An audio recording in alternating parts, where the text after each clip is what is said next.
ओम नमो नारायण। आप सभी का हमारे YouTube चैनल खुशबू नवीन ऑफिशियल पर हार्दिक स्वागत है।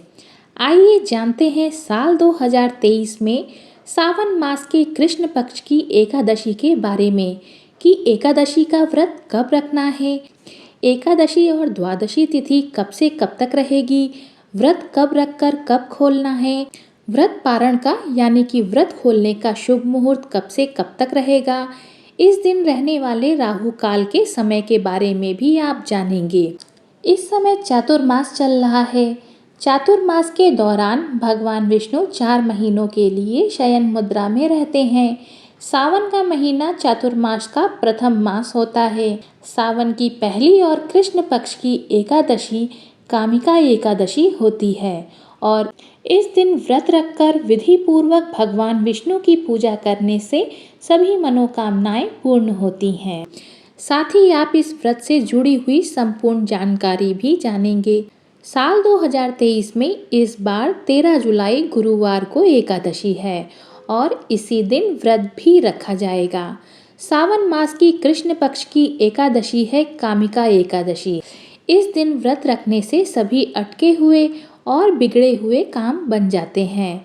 धर्म ग्रंथों के अनुसार सूर्य ग्रहण और चंद्र ग्रहण में केदार और कुरुक्षेत्र में स्नान करने से जिस पुण्य की प्राप्ति होती है वह पुण्य कामिका एकादशी के दिन भगवान विष्णु की भक्ति पूर्वक पूजा करने से प्राप्त हो जाता है।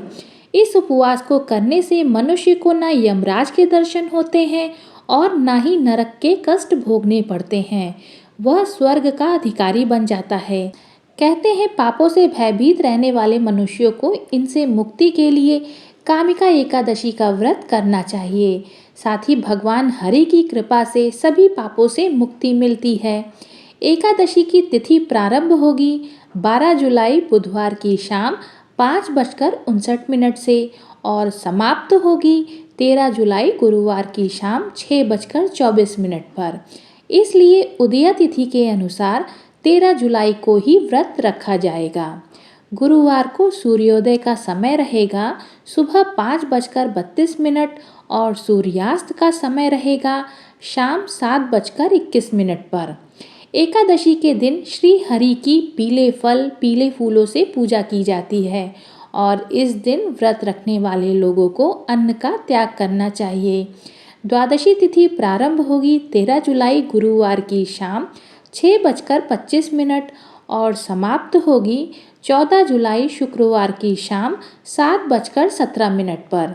एकादशी का व्रत हमेशा द्वादशी तिथि को सूर्योदय के बाद खोला जाता है। 14 जुलाई शुक्रवार को द्वादशी तिथि है और सूर्योदय का समय इस दिन रहेगा सुबह 5:33 और सूर्यास्त का समय रहेगा शाम 7:22 पर। 14 जुलाई शुक्रवार को व्रत खोलने का व्रत पारण का शुभ मुहूर्त रहेगा सुबह 5:32 से लेकर 8:18 तक। राहु काल का समय भी इस दिन रहेगा जो कि सुबह 10:44 से दोपहर 12:27 तक रहने वाला है। राहु काल के समय किसी भी तरह का दान पुण्य या कोई भी शुभ कार्य नहीं किया जाता है क्योंकि इस समय किए गए दान का फल राहु और केतु ग्रह को बलवान बनाता है। इससे आपके जीवन में या आपके परिवार में बाधाएं या परेशानियां आ सकती हैं। जो भी शुभ मुहूर्त आपको वीडियो में बताया जाता है आपको उसी शुभ मुहूर्त के अंदर अंदर अपना व्रत हर हाल में खोलना होता है।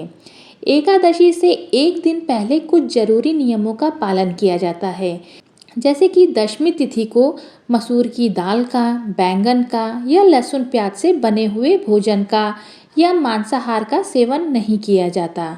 साथ ही दशमी तिथि के सूर्यास्त के बाद अन्न का त्याग भी करना चाहिए और तुलसी दल भी दशमी तिथि को ही तोड़कर रख लेना चाहिए।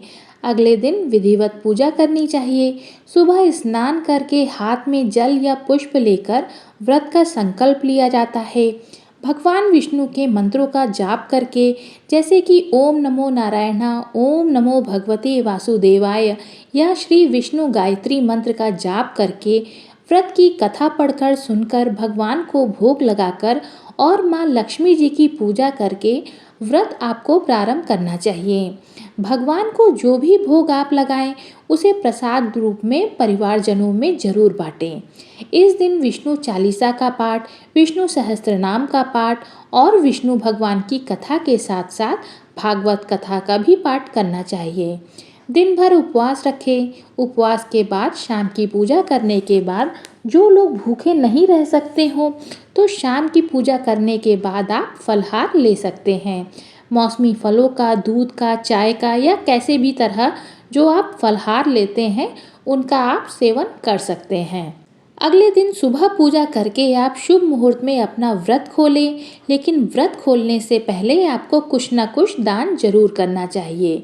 संभव हो तो आसपास के मंदिर में दान किया जाता है। यदि आप हर बार मंदिर में दान न कर पाए तो आपके आसपास जो भी निर्धन जरूरतमंद लोग हों उन्हें आप दान की सामग्री दे सकते हैं। दान में आपको पीले रंग की चीज़ों का ज़्यादा से ज़्यादा दान करना चाहिए।